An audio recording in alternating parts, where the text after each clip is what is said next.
Buenos días a todos quienes nos siguen en este espacio de 9 a 10 de la mañana, un espacio dedicado a educación y tecnología. Hoy, sábado 15 de abril, un día muy especial, sobre todo para nuestros hermanos del sur de Bolivia, Tarija, en un nuevo aniversario. Aprovechamos para saludar a todos ellos y obviamente también saludar a toda la población a nivel nacional que sigue nuestra programación y nos sigue también en nuestra fanpage de Virtual Educa Bolivia.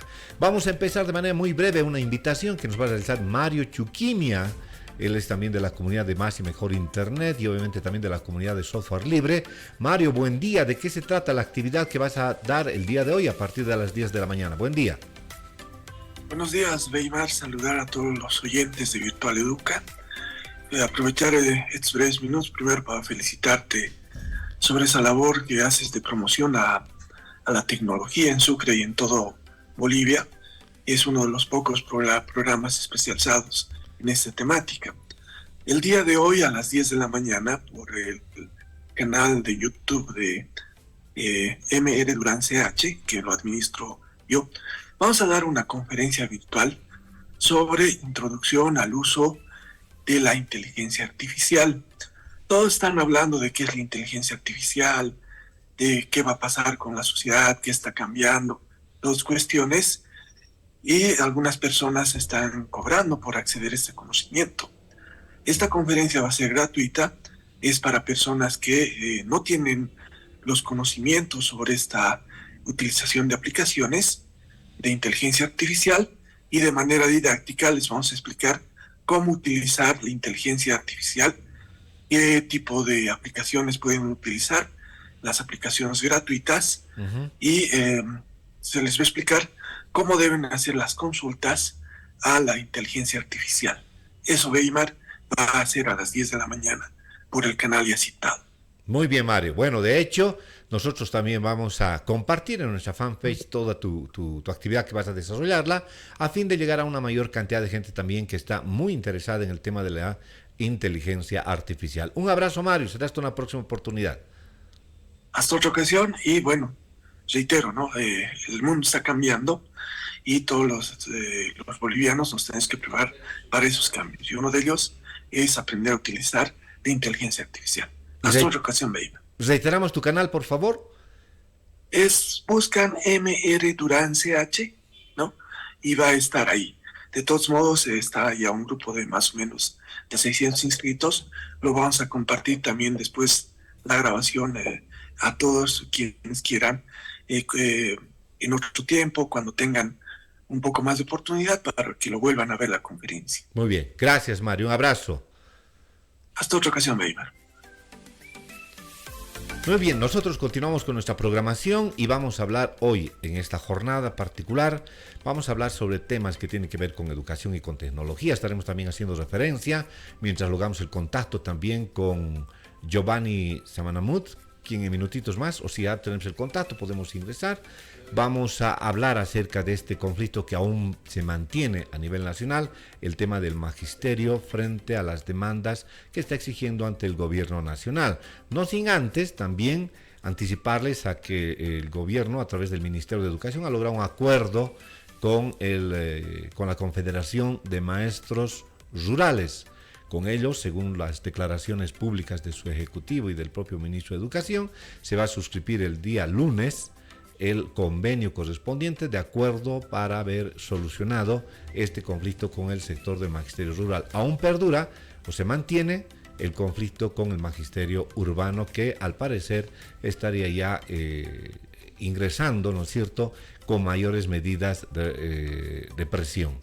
También hoy estaremos hablando acerca de un tema que nos parece fascinante e importante. En días más se va a desarrollar el foro de la Universidad 2030. Este es un evento que lo auspicia Virtual Educa a nivel internacional. Es una entidad que lleva adelante distintas actividades en el orbe, es decir, en el mundo. Y en el caso específico del 18 y 19 del mes de abril se va a desarrollar precisamente en el Perú. Y vamos a conocer las particularidades de este foro de Universidad 2030, donde precisamente se habla de las últimas tendencias en educación superior.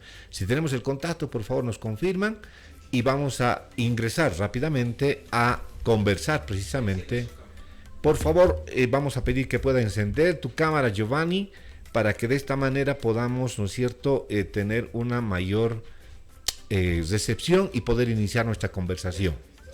Bien, estamos con Giovanni Samanamut. Él actualmente está en el cargo de director ejecutivo del Observatorio Plurinacional de la Calidad Educativa, pero hoy no nos vamos a referir a este tema, nos vamos a referir más bien a este tema pendiente que aún no ha logrado una solución, que es el conflicto entre el gobierno nacional a través del Ministerio de Educación y la Confederación de Maestros Urbanos. Giovanni, bienvenido a nuestra programación y si en un par de minutos nos puedes decir qué es el OPSE para después ya ingresar de lleno al tema que nos va a ocupar en la entrevista. Bueno, Mario, muchísimas gracias por la invitación al Correo del Sur.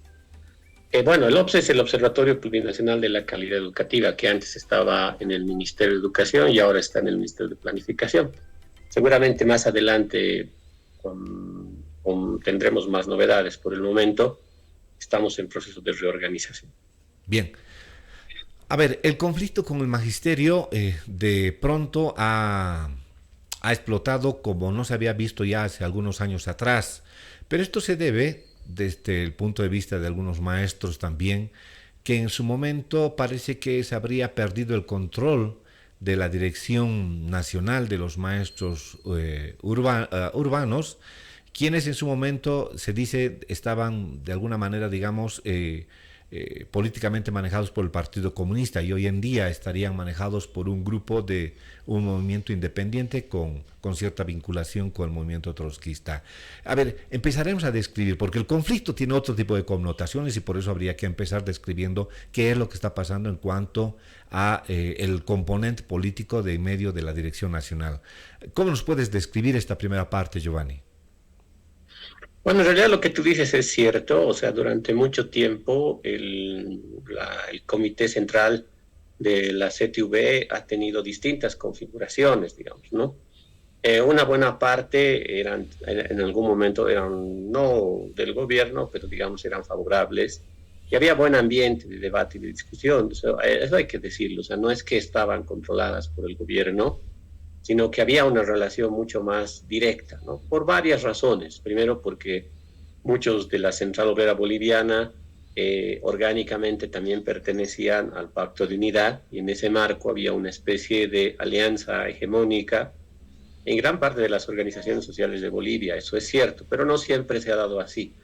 En las federaciones, que en realidad son departamentales, la situación era mucho más compleja porque las federaciones siempre estaban tensionadas y pulsionadas por otro tipo de propuestas políticas. Por lo tanto, no se puede hablar de que ha habido un cooptamiento absoluto, digamos, ¿no? Sin embargo, en el marco político siempre hay relacionamientos, siempre hay intercambios.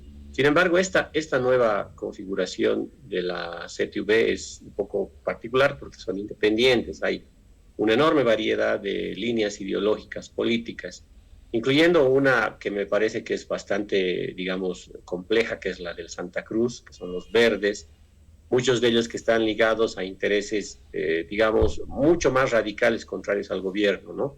Y eso es un tema complicado desde un punto de vista político, evidentemente, ¿no ve? Esa es la configuración de independientes, que hay, obviamente, como tú lo has dicho, también trotskistas, ¿no? Por lo tanto, también tienen distintos móviles políticos para poder operar, ¿no? Y en Pero muchos yo creo de ellos, que siempre hay que diferenciar. ¿Sí? No, te decía, en muchos de sus ejecutivos denota también cierta inexperiencia y de pronto son sobrepasados mediáticamente por el tradicional profesor José Luis Álvarez, ¿no? De filiación netamente trotskista. Claro, ahí, por ejemplo, es interesante porque hay muchas bases, digamos, mucha dirigencia trotskista en La Paz, Cochabamba, Potosí, sobre todo, donde ellos siempre han tenido presencia contestataria al gobierno en las federaciones, no es de ahora, eso es de antes, ¿no? Entonces, durante toda la época del movimiento al socialismo, cuando estaba de presidente Evo, igual habían las tensiones políticas siempre con la Federación de Potosí, de Cochabamba, pero fundamentalmente La Paz y Cochabamba, y Potosí, ¿no? Entonces, pero en este caso, Giovanni, tenemos en este caso 4, si me permites, Giovanni, te decía, tenemos 4 federaciones, de las 31 federaciones, pero 4 de capitales de departamento. El caso de La Paz, ¿no es cierto? El caso de Potosí, el caso de Chuquisaca o de Sucre, ¿no es cierto? Y el caso de Cochabamba. Son 4 a nivel nacional. Claro, ahí por eso hay que hacer un análisis más minucioso, digamos, porque a veces la tentación rápida es decir, bueno, son políticos. En parte hay una pregunta que es clave para mí. ¿Por qué los maestros de base votan por trotskistas no siendo trotskistas? Ese es un punto central. Porque lo que tal vez la gente piensa es que la gente y los profesores son trotskistas, no es cierto. O sea, las bases no son trotskistas, pero votan por dirigentes trotskistas. Ese es un elemento fundamental. Y en mi opinión se debe a que en momentos en los que la situación de la relación entre el gobierno o el ministerio y los maestros se torna compleja por diferentes razones, los profesores suelen apoyar a los trotskistas porque consideran que ellos tienen una posición más radical para defender sus derechos, ¿no? O sea, esa es la lógica con la cual opera. O sea, si hay más dirigente opositor al gobierno, es sintomáticamente un indicador de que hay algunas dificultades estructurales en la relación maestros-Ministerio de Educación, que no necesariamente es un tema político, es decir, no es que la gente sea trotskista y esté contra el gobierno y por eso los apoya. Pasa lo mismo en Santa Cruz, ¿no? ¿Por qué los verdes ganan porque en realidad son la expresión de gran parte de la gente y de la población que estaba en Santa Cruz peleándose con el gobierno. Y esto es importante, ¿por qué? Porque de pronto también en la evolución de este conflicto con el magisterio se ha visto inicialmente una demanda de 200 puntos, ¿verdad? Un pliego petitorio presentado formalmente con 200 puntos. Y entre esos 200 puntos no existía y no existe, y está documentado eso, el planteamiento del rechazo a la nueva malla o a la actualización de los contenidos de la nueva malla curricular. Pero de pronto, en ese proceso de diálogo y discusión con el Ministerio, de los 200 se reduce a esos 5 puntos, y dentro de esos 5 puntos se incluye que creo que ha sido han sintonizado de pronto un rechazo en algunos sectores de la población, y por ello mismo lo han incorporado a su demanda de los 5 puntos. Y ahora, en el caso específico de los 5 puntos, hasta la fecha no se ha logrado mayores acercamientos, sobre todo con el incremento de las horas para compensar el déficit de horas históricas, etcétera, pero eso no ha satisfecho, digamos, la expectativa del magisterio.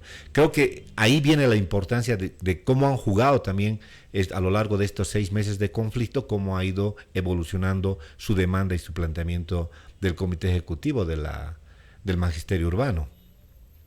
Me parece interesante el punto que tocas, porque en realidad tiene que ver con la evolución del conflicto, que es otro componente interesante, porque tiene distintos matices y empieza a ser peligroso desde el punto de vista de que todos los conflictos, y esto los políticos lo saben, deben tratar de resolverse impidiendo que se articulen a otros. Y aquí, para mí, el inicio ha sido una suerte de desfase entre la organización del sistema educativo y las presiones que hay sobre los profesores. Me parece que ese es el primer elemento que no viene de ahora, viene del 2019 hacia adelante, ¿no ve? Es una tensión que se ha agudizado en la época del golpe y en la época de la clausura del año escolar.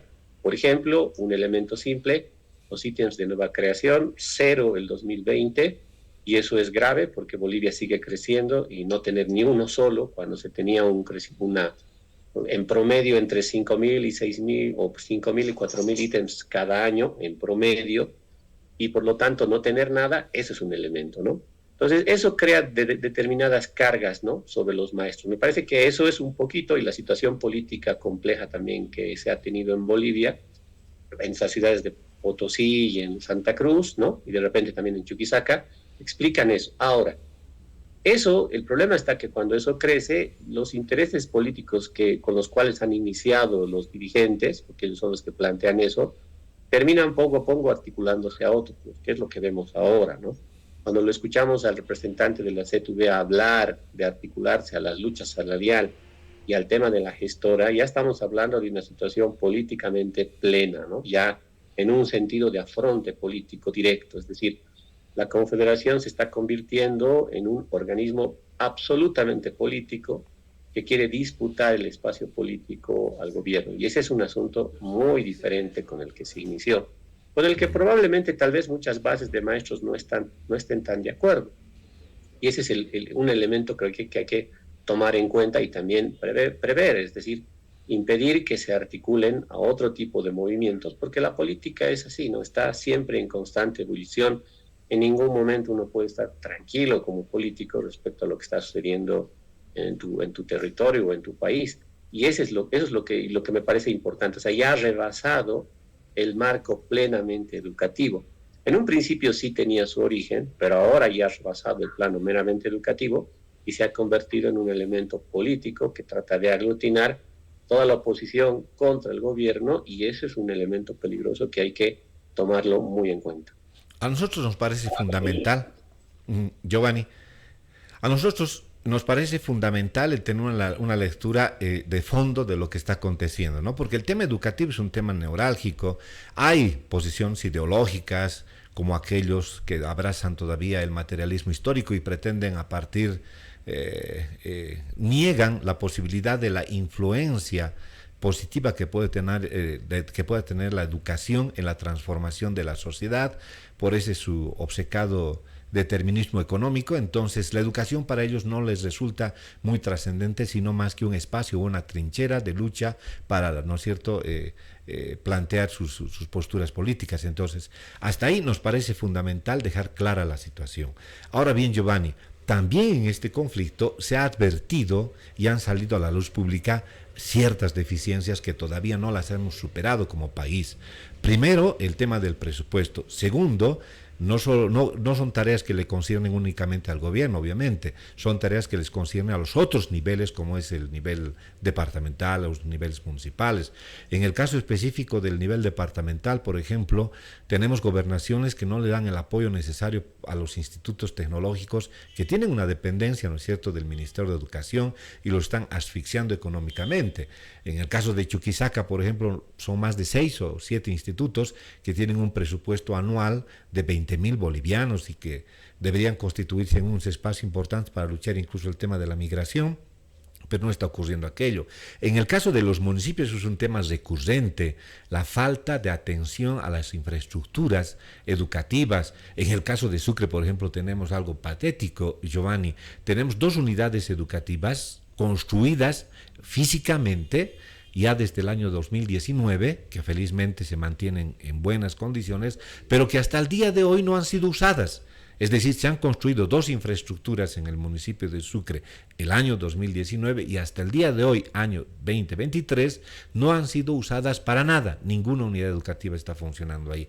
Entonces, han salido a la luz ciertas deficiencias en el Alto, por ejemplo, padres de familia que llegan de la mano de sus hijos y en la otra mano están viniendo, trayendo sus banquitos, sus mesitas, para un poco paliar el tema del déficit del mobiliario. Entonces, esas cosas han salido a la luz pública y obviamente también ahí ha habido una concientización hacia la población de que ciertamente no hay una atención como uno quisiera en el tema educativo. ¿Qué es lo que piensas?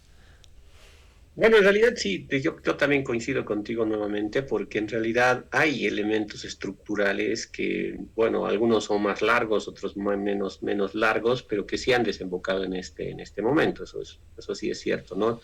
Lo que mencionabas, el déficit histórico aparece más o menos en los 90 de manera radical, muy fuerte, pero también han habido otros problemas que se han solucionado, por ejemplo, los maestros interinos, ¿no? El problema del índice alto de analfabetismo en Bolivia. Son dos elementos que se han venido arrastrando desde hace mucho tiempo y que en la época actual del gobierno actual, en su gestión, se han anulado significativamente. El déficit histórico evidentemente se ha mantenido. Ahora, ahí hay otros elementos que de repente son más difíciles de poder cubrir, ¿no? Los elementos de infraestructura, que son básicos, ¿no? No solamente porque la tuición de las escuelas las tienen los municipios y los institutos, como tú dices, las gobernaciones. Entonces ahí es un tema de gestión, pero también de distribución económica, que es fundamental todavía trabajarlo a largo plazo. Es decir, yo creo que, por lo menos a mí también me ha tocado vivir eso, cuando se tiene un ambiente más favorable, las personas y los dirigentes suelen entender las dificultades estructurales que tiene un país como Bolivia para resolver de la noche a la mañana eso, ¿no? Sin embargo, así la inversión en educación, y eso hay que también decirlo, no es negativa, ¿no? En 2016, 15, éramos el segundo país en América Latina en inversión educativa, solo nos ganaba Cuba. ¿no? No sé cómo será ahorita el ranking, pero por lo menos llegar a un 10% es mucho mayor respecto al PIB que el 2016-17, que era aproximadamente 8% respecto al PIB, ahora es 10%. Eso quiere decir que hay Caramba. nomás un interés muy grande. Ahora, el gran presupuesto, si tú revisas ese 10%, ¿dónde se va? Se va en una enorme parte a cubrir salarios, ¿no? Ese es el tema. O sea, si bien es cierto, hay una alta inversión educativa, esa educación sobre todo será en salarios. Y ese es un problema estructural, no es un asunto de un gobierno, es un asunto de varios gobiernos, porque el tema de la cobertura, por ejemplo, cuántos niños en primaria que nacen y están en edad de primaria van a la escuela, es un tema de estructural de los estados. Lo mismo los de secundaria, lo mismo de formación superior. Es decir, hay que saber distinguir, ¿no? Elementos que se pueden resolver en una gestión y elementos que no se pueden resolver en una gestión, sino que se pueden resolver en por lo menos unos 30 a 20 años, ¿no? Entonces, eso, lo que yo también rescato de lo que tú dices, que eso sea importante que la población, la gente conozca, porque la gente de repente por diferentes motivos no conoce estos asuntos. Entonces yo relevo varias cosas de esta situación, o positivo, que se discutan esas cosas públicamente, ¿no? Los déficits históricos no es un asunto privativo, un asunto de todos, y por lo tanto debe discutirse y tener la suficiente tolerancia para saber que eso se va a cubrir paulatinamente. Ujú. Los temas formativos, los temas por ejemplo, de la educación sexual, también debe ser un tema importante. Esto ya estaba planteado el 14, pero se han esperado muchos años para discutir. Me parece bien que la gente, los padres discutan y debatan qué tipo de educación quieren. Eso me parece altamente positivo. Entonces, al margen de encontrar dificultades, ¿no? Hay elementos positivos, incluso en los conflictos que enfrentamos, pero ahí sí hay que hacer el corte. También coincidiendo contigo, hay cosas peligrosamente que se están articulando con otro sentido, ¿no? Con un sentido de posicionarse políticamente para poder contrarrestar todo lo avanzado. Y ahí es donde hay que parar la oreja y evitar que ese conflicto crezca de esa manera desmedidamente y que, digamos, distorsione estos problemas que para nosotros son centrales, ¿no? Ujú. A mí me parece, Giovanni, también fundamental el hecho de partir de la última evaluación, que no es nacional, sino la evaluación de la UNESCO, que nos califica como país en uno de los últimos lugares, de 16 países que han sido evaluados por la UNESCO a través del IESE, de los laboratorios de investigación de Chile, ¿no es cierto?, que es una dependencia directa de la UNESCO, nos ubican en el 13º lugar, es decir, estamos prácticamente en el 13 lugar de 16. Y esa es una, digamos, una valoración, tampoco es el pizza al que nos hemos resistido siempre su implementación, pero de alguna manera debería servirnos esto de la UNESCO como un punto de partida. Y lo cierto es de que la calidad educativa en el país no es de las mejores. Unos dicen que se debe precisamente a que como no ha habido una evaluación anterior, se debe, digamos, a la implementación de la ley Avelino Signani, pero otros dicen de que se debe a un conjunto de factores que tampoco los queremos analizar en esta oportunidad. Pero hay una necesidad de mejorar la calidad educativa de la educación boliviana. ¿Cómo deberíamos encarar este tema? ¿Cuáles son los primeros pasos que debería darse? Que cree que ese es el tema que les interesa a la mayoría de los bolivianos que son padres de familia y que quieren que sus hijos tengan una mejor formación. Bueno, primero la evaluación a la que se hace referencia no es una evaluación, no es la evaluación que se debe haber hecho del 19, es simplemente una prueba piloto que se hizo el 17. Obviamente, como tú mencionas, con los mecanismos estandarizados del IESE, pero el IESE solamente mide primaria, que hay cuidado con la confusión. En secundaria no hay en América Latina, digamos, organismos que midan de manera estandarizada secundaria, por diferentes razones que no vale la pena ahorita explicar. No hay, solo primaria, y tercero y sexto de primaria, ¿no? Y en indicadores precisos, ¿no? Que sería lectura comprensiva, Uh-huh. escritura, matemáticas, razonamiento y ciencias naturales. Básicamente Correcto. son esos los ítems, digamos, que mide, ¿no? Y evidentemente hay varios temas que hay que pensar ya en profundidad respecto a lo que implica este asunto, ¿no ve?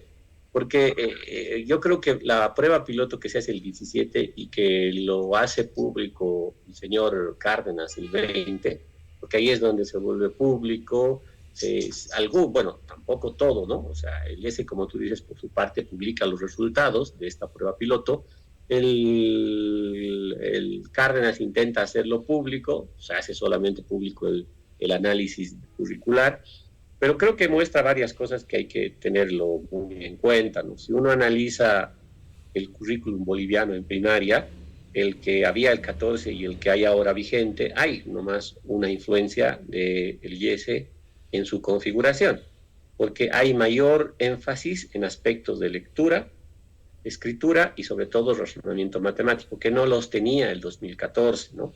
Esas eran unas falencias. Evidentemente esas falencias eran más de configuración de las mallas curriculares. No se deben necesariamente a la ley, porque la ley jamás niega ni que se pueda leer bien, escribir bien, tener un razonamiento crítico o tener un razonamiento lógico-matemático. Eso no está en la ley. La ley no dice que eso no debe haber, porque en el fondo se entiende que esos componentes, dadas las condiciones actuales modernas de educativas en todo el mundo, son más o menos básicos y nadie va a ir en contra de eso. La ley organiza otros elementos que no han sido incorporados en las reformas y en las leyes educativas anteriormente, lo cual evidentemente quiere decir que se puede complementar esto que plantea IESE y que está en una buena parte de los sistemas educativos de América Latina y que se incorporó, digamos, de manera más precisa el 2018-19 con los cambios que se hicieron. Y hoy tenemos un currículum en primaria que incorpora estos elementos que han sido planteados en este diagnóstico del 17. Es decir, no es contradictorio incorporar estos elementos con la ley 070. O sea, no hay por qué mirar este asunto como decir, la ley no lo permite, el modelo lo... No es cierto, esa es una lectura muy falsa de cómo son las transformaciones educativas. Lo que la ley 070 hace es incorporar elementos nuevos que no tienen otras leyes en el marco de los aprendizajes de otras leyes. Pongo un ejemplo así de simple, ¿no? Cuando ustedes miran, por ejemplo, en el Código del 55, en la Ley de Reforma Educativa de 1994 y en la Ley Avelino Cignani, en los planteamientos dicen claramente que la educación debe ser antiimperialista en los tres. ¿Eso qué quiere decir? Eso quiere decir que en el sistema educativo boliviano algunas premisas políticas de todo sistema educativo siguen siendo vigentes. Lo mismo puede decirse de elementos básicos como la lectura, la escritura o el razonamiento lógico-matemático. No son un asunto de un modelo, de una ley. Ya están establecidas en un sistema educativo moderno. Tal vez lo que sí se podría haber achacado es que ha habido un descuido para incorporarlos. El modelo, que no es lo mismo que la ley, es decir, el modelo sociocomunitario productivo no es lo mismo que la ley, sí ha tenido en su aplicación concreta respecto a primaria, sí ha tenido vacíos en lo que es lectura y escritura y razonamiento matemático. Eso hay que admitirlo, no se puede uno negar, no ha habido, por varias razones, ¿no?, que se pueden explicar también. Una es porque ha asumido ciertos planteamientos ya vigentes de la discusión pedagógica, por ejemplo, en lectura. En vez de utilizar el método, digamos, silábico, utiliza un método integral. Y este método integral evidentemente tiene también dificultades que la reforma educativa no ha sabido enfrentar porque ha sido muy corta y que el modelo, cuando incorpora también formas de lectura global, también tiene problemas. Entonces eso, por ejemplo, no ha sido diagnosticado. Llega la prueba piloto diagnóstica del 17, que era piloto, y se incorpora. Y el currículum actual tiene elementos que planteaba el IESE y por lo tanto se ha incorporado sin absolutamente ningún problema, sin cambiar la ley, sin cambiar la ley 070, sin cambiar el modelo, se incorporan elementos de lectura, escritura y razonamiento lógico-matemático, por lo cual la tesis de los dirigentes trotskistas de que esto no tiene nada que ver, de que la ley es anticientífica, es absolutamente, digamos, errada, falsa, y falta de comprensión, digamos, ¿no? Yo diría así claramente, de qué implica una transformación política, educativa y técnica en un contexto, digamos, real histórico, ¿no? No es lo que uno quisiera en la carrera. Ahora, por una parte, el Ministerio de Educación está, si vale el término, actualizando, modernizando los contenidos educativos, lo cual a todo el mundo le agrada, excepto esas dos polémicas objeciones, ¿no? El tema de la educación sexual y el tema de la interpretación de los hechos históricos del 2019, por decirlo de esa manera. ¿no? Pero en el resto de los contenidos todo el mundo está plenamente de acuerdo. No he escuchado yo que la gente diga no estamos de acuerdo en el tema de robótica, no estamos de acuerdo en el tema del ajedrez, etcétera, etcétera. No. Entonces, ahí también yo creo que ha habido algunas imprecisiones que podía haberse manejado de otra manera. Pero bueno, independientemente a eso, por otra parte el ministerio, ¿no es cierto? Por una, nos los pretende actualizar, es decir, ponerse a tono a nivel de otros países latinoamericanos. Pero por el otro, no reconocemos y seguimos poniendo obstáculos al tema de la educación virtual. ¿Sabe qué me llama la atención, Giovanni? A ver, Bolivia está ocupando, según esa valoración, que es la única que tenemos y por eso le hago referencia una vez más, estamos de los 16 países latinoamericanos y el Caribe ocupando el 13º lugar. O sea, estamos entre los últimos sistemas, digamos, educativos. Siendo así, resulta de que Bolivia el año pasado ocupa el 4º lugar en un certamen internacional mundial donde han participado más de 100 países, ocupa el 4º lugar en un campeonato mundial de robótica, ¿no? Y así podemos seguir citando otros éxitos como Juliana, una estudiante de Potosí que termina descubriendo un asteroide y creo que le van a poner su nombre de ella porque ha tenido la capacidad técnica, etcétera, de hacer un descubrimiento. Y hay otros ejemplos más que podemos seguir citando acerca de los éxitos que están logrando. Y en el 100%, Giovanni, de estos éxitos, se advierte de que el conocimiento que han logrado no es a través del aula tradicional, sino es a través del Internet y de la educación virtual. Entonces, ¿por qué el ministerio no puede avanzar en la normativa de la tradicional resolución 01, admitiendo o reconociendo a la educación virtual? Bueno, yo disentiría un poco con la interpretación que tú tienes. ¿Por qué? Porque no es lo mismo educación virtual que el impacto de las redes sociales sobre la formación de los seres humanos. Son dos cosas totalmente diferentes, me parece. O sea, una cosa es que yo tenga acceso ahorita a través del Internet, con youtubers y todo lo demás, de un conocimiento que antes era monopolio del profesor como información, y con eso yo pueda disponer para hacer miles de cosas, que es lo que sucede con la parte de robótica, porque eso es lo que a veces uno no comprende. O sea, estos mecanismos básicos que pueden ser, digamos, aplicados fácilmente y poder ver tutoriales sobre la aplicación, pueden ser más interesantes que un profesor desde el punto de vista de la información, pero no es una afrenta al sistema educativo y no se debe a la educación virtual. La educación virtual es otra cosa muy diferente a la incidencia de las redes sociales y los mecanismos que hay ahora sobre la formación de los seres humanos. Para decirlo de manera tal vez un poco más simple y esquemática, diría así: hasta los años 80 y por lo menos en nosotros, 90, incluso 2000, nosotros, pero para Europa no tanto, el profesor y la familia jugaban un papel central en la conformación del ser humano desde la escuela, ¿no ve? Primero la familia, los valores, lo sabemos, y el profesor con la instrucción y la formación. Con las redes sociales y con la tecnología, los padres de familia dejan de tener una influencia cada vez mayor sobre la formación de sus hijos y los profesores, es decir, la escuela, tampoco empiezan a tener. Ese es el problema. Ahora, ¿la educación virtual resuelve este problema? Me parece que no. Si lo miramos desde un punto de vista de información, sí resuelve el problema las redes sociales, porque la información puede viajar a velocidades altas, rápidas, y las personas pueden disponer de una enorme cantidad de información, con lo cual pueden responder a problemas concretos, y esa es una ventaja, cierto. Pero el problema educativo no se reduce a la información, es un tema formativo, fundamentalmente, y se lo nota claramente más. Y mientras más incidencia tenga la inteligencia artificial en los problemas humanos, más se va a notar la necesidad de formar seres humanos. Esa es la paradoja que va a pasar y que la gente a veces parece que no ve. Piensa que con la información y todo lo demás vamos a dejar de pensar sobre nosotros como seres humanos. No, todo lo contrario, nos está haciendo pensar más qué es ser humano. ¿Y quién tiene, de alguna manera, las bases centrales de la formación de seres humanos? La familia y también la escuela.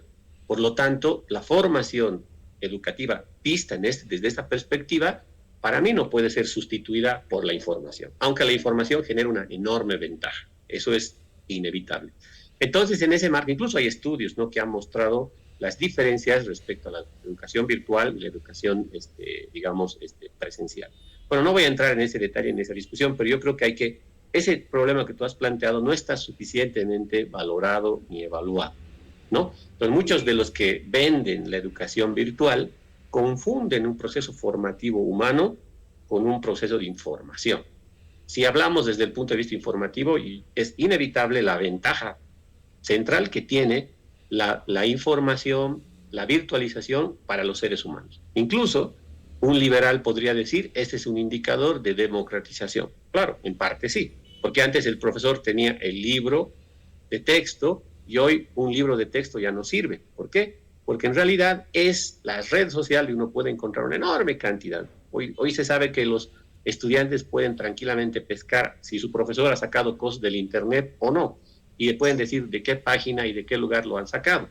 Y eso genera un trastocamiento, ¿no ve? Pero esos fenómenos están recientemente informados. Además hay cosas, con esto hay que decirlo claramente, allá sí hay datos empíricos, investigativos, que demuestran que el uso de las tecnologías para niños, por ejemplo, hasta 11 años no es aconsejable, por diferentes razones.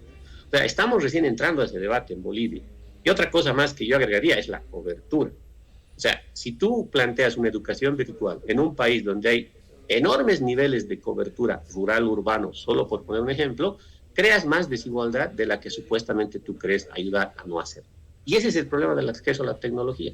Por eso es que no es tan fácil, para mí, disponer de una educación virtual en Bolivia si no tomas en cuenta estos factores estructurales, y hay debates pendientes que yo creo que hay que trasladar a la opinión pública para que la gente también pueda debatir y con sentido podamos generar políticas públicas hacia adelante. Por lo pronto, hay problemas para mí más estructurales que Bolivia debe encarar en términos educativos, y este es un tema pendiente. Muy bien. Bueno, Giovanni, en realidad este es un tema, como tú bien nos decías, que todavía no se lo ha ahondado en Bolivia, pero no podemos negar el auge de la virtualidad en la educación superior y no podemos negar una realidad que es la que ha acontecido recientemente. Por ejemplo, en el 90% de los establecimientos educativos privados de Sucre, que es que lo hemos podido advertir, en los días de paro, en los días de bloqueo, ¿no es cierto?, no se han podido trasladar los estudiantes a sus unidades educativas, han pasado clases virtuales. Entonces se sigue haciendo uso de esa herramienta y por lo tanto hay cosas que están aconteciendo también en los hogares. Nuestros hijos... Pero ahí tienes que tener acceso, ¿no ve? Es decir, la variable clase opera ahí. Si tú tienes plata, tienes dinero, tienes acceso, puedes tener esa educación y vas a tener ventajas sobre el que no tiene. Ese es un problema que desde el gobierno no puede promoverse. Debe tenerse políticas para equitativos en ese marco. Ese es el problema, digamos, ¿no? Obviamente, prohibirlo sería un grave error, en eso coincido contigo. Bien. No, Giovanni, te agradezco por tu tiempo, por haber abordado, y va a haber una próxima oportunidad para tocar también estos temas. Un abrazo, Giovanni, muchísimas gracias. Gracias, Weimar, un saludo. Gracias. Bueno, nosotros continuamos con nuestra programación y este es un tema apasionante de la educación, de la tecnología, y nosotros siempre hacemos énfasis en algo que lo hemos podido advertir y lo vemos día a día. Cuando los estudiantes llegan a sus hogares, vemos a nuestros hijos, ¿no es cierto? Si no han logrado comprender un determinado tema, lo primero que hacen, acuden al internet, buscan tutoriales y están recibiendo ahí, ¿no es cierto?, nuevos elementos, una mejor explicación de manera reiterada, etcétera, etcétera. Son herramientas que tenemos que utilizarlas necesariamente en el proceso educativo. Continuando con nuestra programación, nos vamos entonces a Lima, Perú. Estamos con Lucía Acurio Jaramillo. Ella es una de las expositoras en este evento que se va a desarrollar en Lima, Perú, acerca de este programa, ¿no es cierto?, de la Universidad 2030. Lucía, buen día, bienvenida a Virtual Educa Bolivia. Buen día, ¿cómo están? Un saludo a todo Bolivia, un país que quiero mucho, que tengo mucho cariño y nostalgia, porque ya son algunos años que no he ido. Y bueno, ojalá me inviten pronto por allá. Muy pronto te vamos a tener. Lucía, a ver, ¿cuál es la expectativa que se tiene para la realización de este evento que se va a desarrollar en Lima, Perú, este 19 y 20 de abril?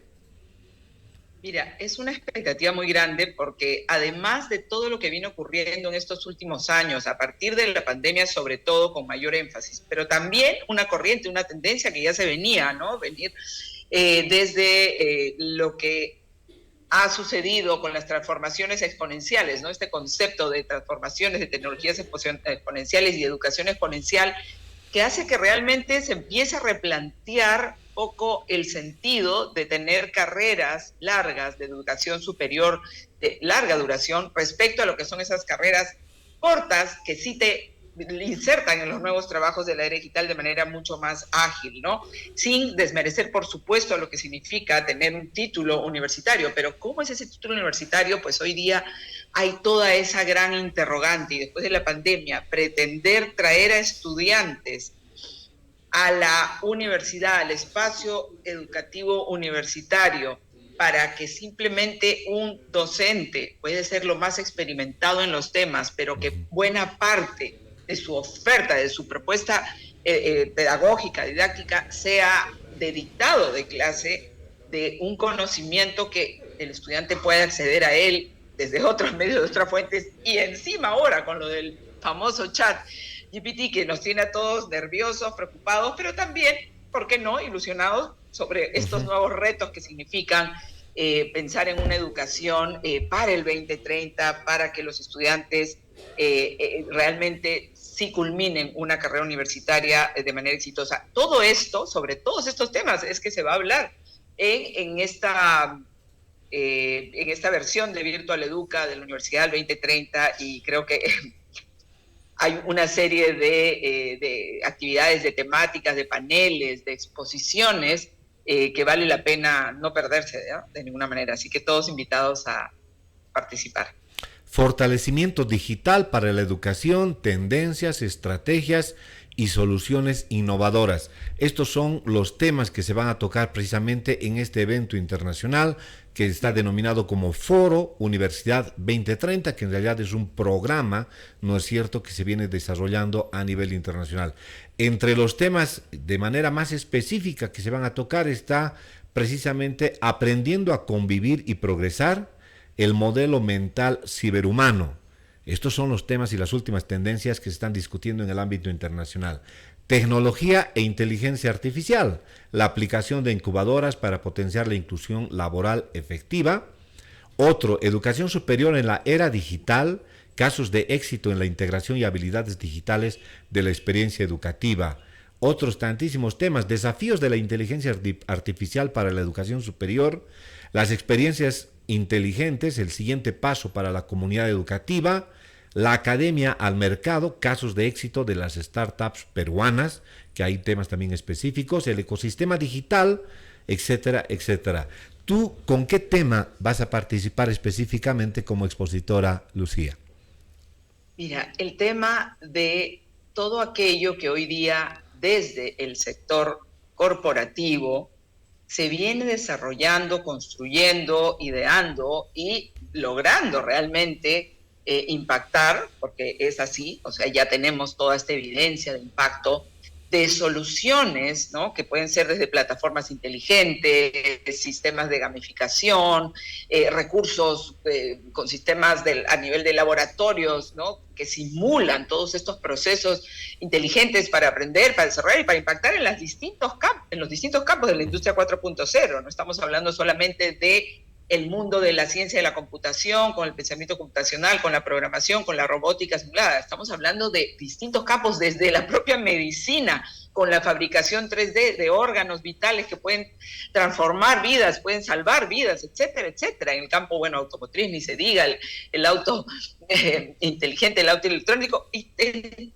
todos los distintos campos de la industria 4.0, todo aquello que hoy día se viene desde lo que es esta inversión privada que se viene haciendo para desarrollar soluciones, ¿no?, tecnológicas, que lo único que buscan es que el docente las entienda como grandes aliados. No para nada, en absoluto, se pretende con esto la extinción y la desaparición del docente. El docente tiene un rol mucho más desafiante, porque el docente no simplemente tiene que repetir lo que sabe, que tiene como para compartirlo y repetirlo a sus estudiantes, sino que tiene este rol, preparándose, por supuesto, en un desarrollo profesional permanente, el rol de poder utilizar estas tecnologías para enriquecer las experiencias de aprendizaje del estudiante. Ese estudiante que con esfuerzo llega desde su hogar hasta un centro educativo universitario, ¿no?, trasladándose a veces con bastante tiempo necesita, su expectativa obviamente es estas experiencias muy ricas de aprendizaje, donde está muy ligado toda la parte de práctica, toda la parte de aprendizaje basado en proyectos, toda la parte realmente donde se generan dinámicas de grupo, de discusión, de diálogo, donde hay mucha interactividad y donde el aprendizaje realmente se vuelve verdaderamente útil, necesario para poderlo implementar cuando se inserta en algún trabajo, alguno de estos nuevos trabajos de la era digital que hoy día realmente están arrojando una realidad, que es la escasez de talentos. Bueno, hablamos muchas veces de todo el gran problema en nuestros países latinoamericanos, por ejemplo, del desempleo, ¿no? Pero de la mano del desempleo está existiendo, y en nuestros países está existiendo alta tasa de brecha de talentos. Existe una escasez de talentos. Entonces, ¿qué estamos haciendo en la academia? Esa es una pregunta, una interrogante para la universidad hacia el 2030 y que se va a discutir en este foro importante, ¿no? La ventaja es de que este evento, Foro Universidad 2030, se va a desarrollar de manera híbrida. Por una parte, las actividades van a ser presenciales allá en Lima, Perú, pero por la otra, todos quienes pueden inscribirse de manera gratuita, ¿no es cierto? Y ser partícipes, van a tener acceso a las conferencias, a las disertaciones, a otros foros y paneles que se suelen, ¿no es cierto?, como parte del formato que se utiliza para estos eventos, suelen llevarse adelante. Entonces, la invitación está hecha para todos los maestros y docentes universitarios del país para que sean partícipes del desarrollo de esta importante actividad que se va a desarrollar en Lima, Perú, donde usted va a poder advertir las últimas tendencias en tecnologías educativas, de cómo muchas universidades están implementando la tecnología y el planteamiento que tú nos acabas de dar. Es decir, han cambiado tantas las cosas que los universitarios o los estudiantes ya no tienen la necesidad de trasladarse, ¿no es cierto?, hasta las aulas o a los campus universitarios, sino lo hacen de manera virtual y acceden a una, en muchos de los casos, mejor calidad educativa. Lucía, muchísimas gracias y por favor, como últimas palabras tuyas, te pediría de que hagas una invitación a todos los profesores, a todos los docentes y a todos quienes les interesa la educación puedan ser partícipes inscribiéndose en la página de Virtual Educa para ser partícipes de manera virtual de este importante evento. Los invito a todos los docentes de Latinoamérica y del mundo, ¿no? No solamente del mundo hispano, que bueno, vamos a tener expositores de distintos países de Latinoamérica y de España y de Portugal, que realmente creo que vale mucho la pena que no se los pierdan, docentes de toda generación. Muchas veces hay docentes que piensan, no, esto ya fue, como decimos en Perú, criollamente, se nos pasó la misa y yo no voy a poder adaptarme a estas nuevas tecnologías y a insertarlas en mi práctica docente, que la domino, que la sé usar de una manera tradicional, pero propia, por supuesto, con mucho talento, con mucho estilo, mucha autenticidad, cada docente tiene, pero esto realmente no tiene que ver con generación, con la era en la que ustedes nacieron. Esto realmente vino para quedarse y puede ser, como decía al comienzo, un gran aliado para ustedes, para transformar esa educación y donde ustedes, docentes, cada uno de ustedes se convierte en esa gente clave de esa transformación educativa como eje de desarrollo, la educación como eje de desarrollo en nuestros países para convertirnos en países de primer mundo, ¿por qué no? Gracias. Hasta pronto. Muchas gracias, Lucía. Será pues hasta una próxima oportunidad. Así que la invitación está hecha para que ustedes se puedan inscribir de manera virtual, participar de este evento del Foro Universidad 2030 que se va a desarrollar el 19 y 20 de abril. De esta manera hemos llegado al final de nuestra programación. Nos despedimos de ustedes. Será hasta el próximo sábado. Un abrazo. Permiso.